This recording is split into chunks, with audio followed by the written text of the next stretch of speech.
Welcome to our third installment in our series on the 8 deadly thoughts. Last week we talked about gluttony and the dangers of not controlling our physical appetites, which lead to pride and selfishness. This week we look at another desire we must control: lust.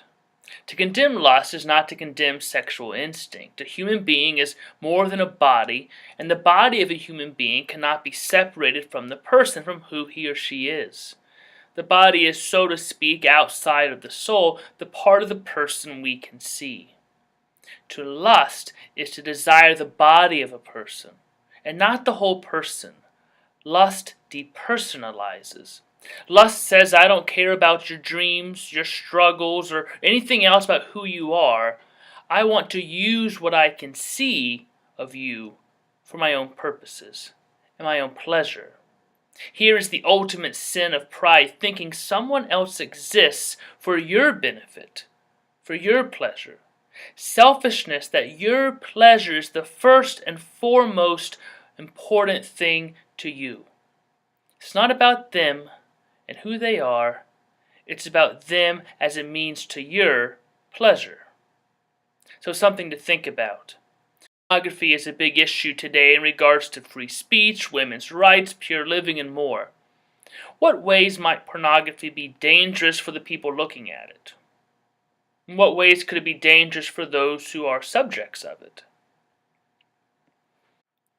When we fall under the control of lust, it makes us blind to the goodness of the life God wishes us to have. Blindness results in the deadly thought that there is nothing to be gained by control of our sexual instincts.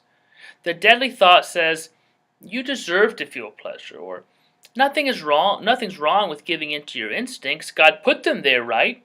Might as well use them. The desire for sexual gratification can become such a great and controlling desire that to give it up for anything good, including fidelity, does not appear to be worth it.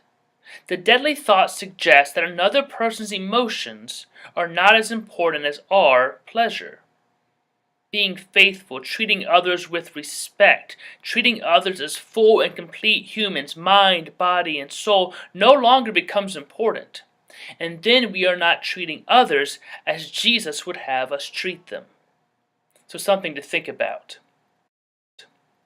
How does lusting for someone go against how Jesus says to treat them? Does it matter if we follow through with physical action or if we just think lustful thoughts?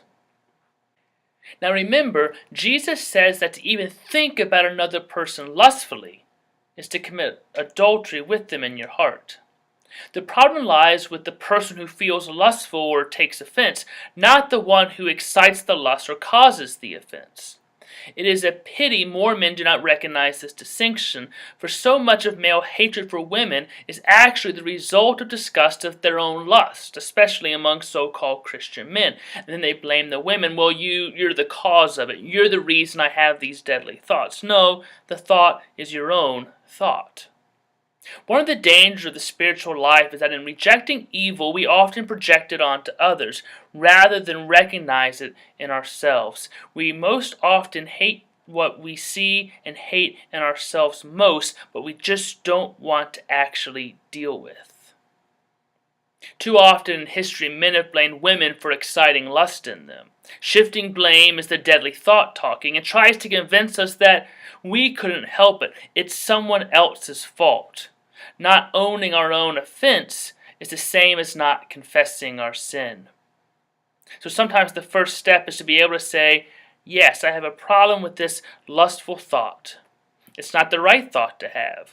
I need to see people in the totality of who they are, in the image of God, and not as someone or something for my own desire. Because when we start down that road, we begin to think we're more important than others, or others are subhuman. And we start doing that, we cannot live those greatest commandments God calls us to live.